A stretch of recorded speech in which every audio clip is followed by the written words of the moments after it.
네, 이번엔 사회적 거리두기에 대해서 좀 알아보겠습니다. 정부가 어제 고심 끝에 사회적 거리두기를 5월 5일까지 연장됐습니다. 다만 일부에 한해서는 거리두기를 좀 약간 완화하는 이런 어떤 현실적인 방안도 함께 발표를 했는데요. 자, 이분 연결해서 자세한 이야기 좀 들어보도록 하겠습니다. 중앙재난안전대책본부 제1총괄 조정관을 맡고 있는 김강립 보건복지부 차관 전화로 연결합니다. 나와 계시죠, 차관님? 네, 안녕하십니까. 네, 안녕하세요. 김상국입니다. 일단 큰 골격은 연장 아니겠습니까? 예, 이렇게 사회적 거리두기의 연장입니다. 그렇죠. 연장을 결정할 때 상당히 고심이 깊었던 걸로 알고 있는데요. 그럼에도 불구하고 연장을 선택한 이유가 뭘까요?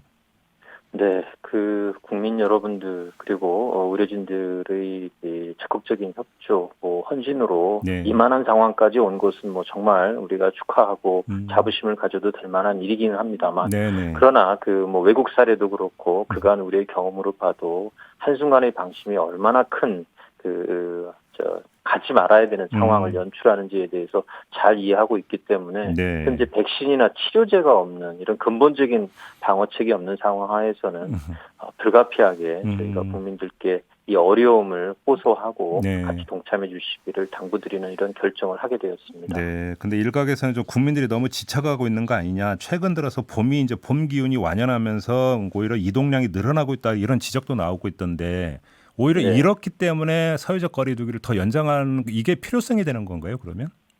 예, 이 질병의 특성이 사회적 접촉이 높으면 높을수록 네. 질병 전파 속도가 기하급수적으로 늘어나는 이러한 특성을 좀 가지고 있다라는 것이 저희들도 굉장히 곤혹스러운 부분입니다. 예. 굉장히 오랫동안 이렇게 사회적 거리두기를 이행하시느라고 지키시느라고 아마 가정에서 또 개인적으로 또 그리고 직장이나 이 여러 공간에서 어려움이 좀 쌓여져 있고 또 이것이 소위 이제 피로도가 쌓이다 보면 네. 방심하거나 또 최근 날씨가 굉장히 좀 좋아지면서 아무래도 여러 가지 사회적인 활동에 대한 욕구가 국민들께서도 늘 수밖에 없다라는 점 이해하고 있습니다. 네.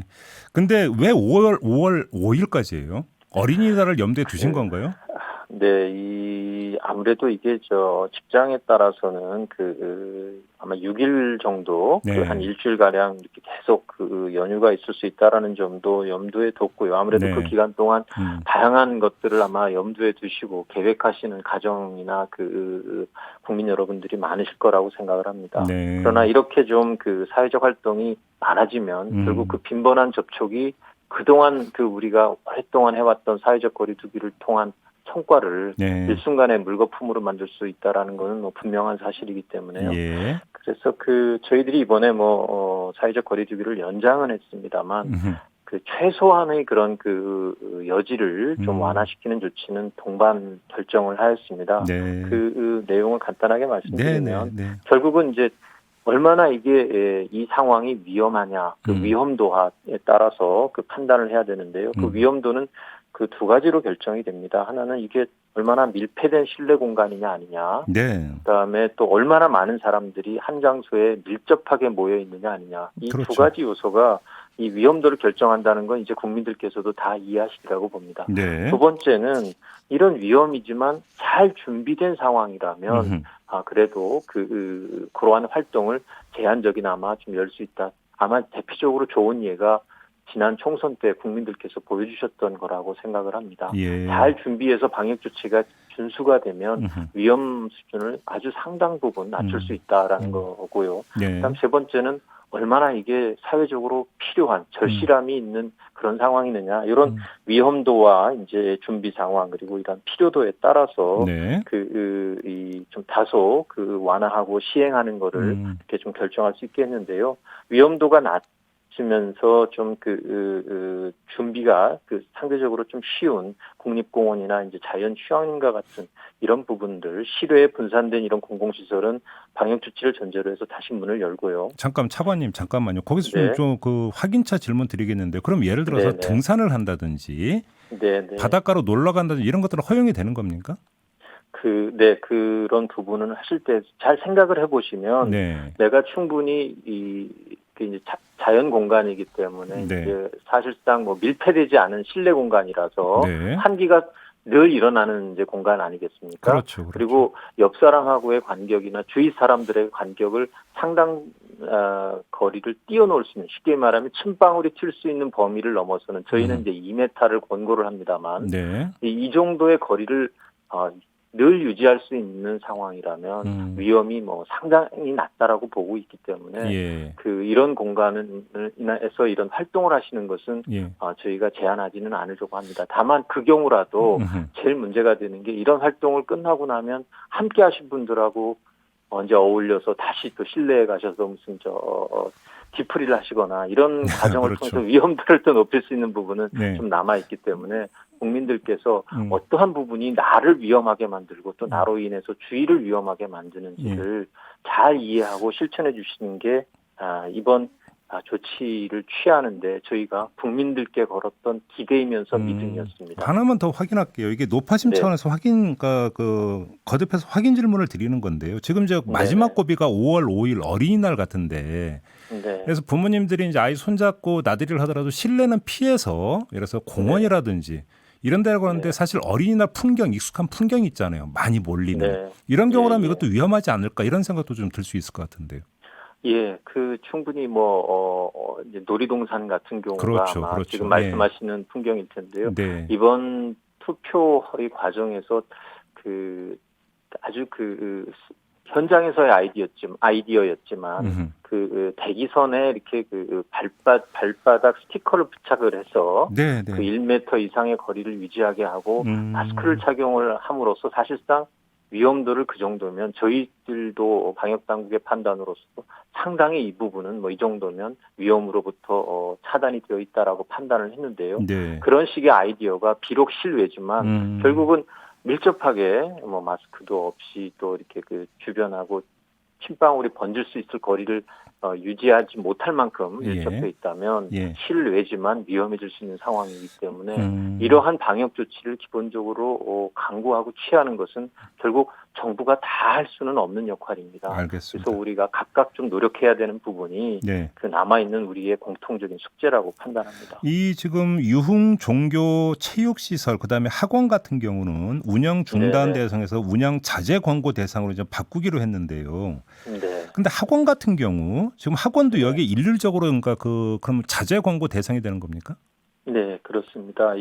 그동안 많은 협조를 해주셨던 이제 종교시설이나 학원과 같은 소위 저희가 그동안에 이제 위험도가 많이 노출된 경험을 보여줬던 사례들이 아니겠습니까? 이게 업종이. 그래서 특히 이제 학원과 같은 경우는 학생들이나 또 학부모님들로부터 여러 가지 요구가 있고 또 현장에서 학원을 운영하시는 분들의 경영상의 위험도 많은 것은 사실입니다. 그러나 이제 이번에 취해진 조치는 운영 금지 권고에서 운영 자제로 일단 바꾸었고 그렇지만 근본적으로 바뀌지 않는 것은 방역 지침에 대한 준수 명령은 계속 지속이 됩니다. 그래서 어떻게 하면 우리 학원을, 특히 아이들이 여러 가지로 부모님들 입장에서는 학업도 물론 중요하겠습니다만 안전에 대한 관심이나 이 요구가 최우선 돼야 된다라는 것은 이론이 있을 수 없다고 생각을 합니다. 이런 측면에서 학원을 경영하시는 분들이나 또 이 학생들이나 학부모님들이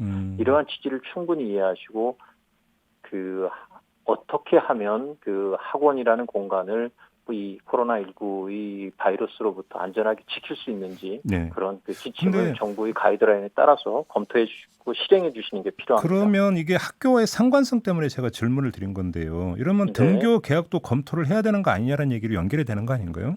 네, 그 부분은 저희 중앙대책본부에서도 오랫동안 매우 치열하게 논의하고 검토했던 사안입니다. 그래서 아마 오늘 이런 부분에 대한 내용을 1차적으로 교육 당국에서 발표를 아마 할 수도 있을 거라고 생각하는데 기본적으로는 아마 저희들 논의의 과정에서는 위험도를 최소화하면서 실행할 수 있는 방법이 무엇인지를 고민하고 있고 지금 오늘 이제 온라인 계약을 초등학교 저학년까지도 실시를 하고 난 이후에 어떻게 이 부분이 운영되는지에 대한 상황 그리고 질병의 종합적인 이제 통제 상황을 아마 같이 보면서 검토가 종합적으로 이루어질 겁니다. 그래요. 그러면 잠깐만, 조금 전에 차관님께서 오늘 중으로 교육 당국에 발표가 있을 수도 있다라는 말씀을 하셨는데 그게 등교 계약 시점에 대한 발표인가요?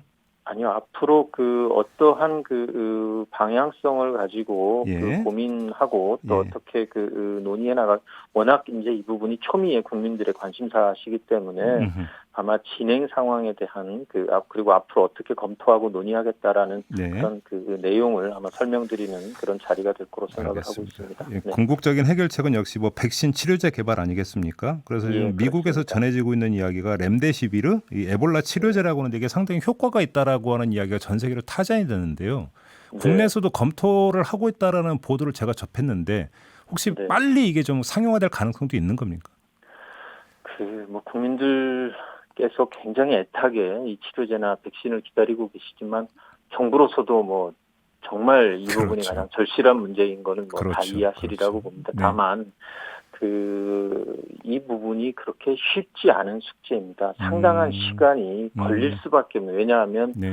한번 이제 적용을 하겠다. 그러니까 치료제로서 의약품으로서 사용을 하도록 결정을 하고 나면 예. 부작용이 나타나는데 짧게는 금세 나타날 수도 있겠지만 상당히 오랜 시간을 그렇죠. 두고 부작용이 나타나는 이런 것들은 되돌릴 수 없는 생명이나 건강에 아주 치명적인 위해도 갈 네네. 수 있기 때문에 네. 불가피하게 여러 가지 검토가 시간을 상당히 좀 걸리게 한다라는 점은 이해를 해주시고, 다만 정부로서는 네.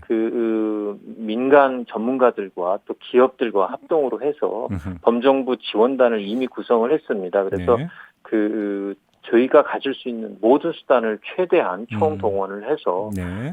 국민 여러분들께, 그리고 이건 국내적으로뿐만이 아니라 실질적으로 모든 인류에게 큰 혜택을 줄 수 있는 가능성을 우리나라에서 찾아올 수 있다면 예. 하는 소망을 가지고 최선을 다하고자 합니다. 알겠습니다. 이게 또 약이라고 하는 게 독을 함께 이제 같은 의미라고 예. 이제 이야기를 하기 때문에 당연히 그거는 검증이 돼야 되는 거기 때문에 빨리 될 수 있다는 일단 기대는 좀 놓고 기다리는 게 가장 좋겠네요. 그렇게 놓고 본다면. 예.